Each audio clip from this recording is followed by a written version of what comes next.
Here I have DOOGEE S95 Pro, and today I'm going to show you how to take screenshot on this device. So to do this, firstly you have to open screen which you want to capture, for example settings list, and then hold down combination of keys, power key and volume down slightly for about a second,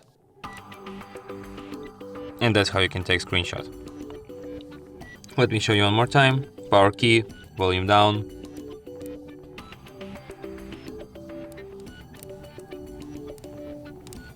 and that's how it's done. You can paint on this screenshot instantly after you take it, for example. Wow. And then tap OK, and this screenshot will be saved to the gallery, to the screenshots album, and here they are. And from here you can share, edit or delete your screenshots. And that's it. Thanks for watching.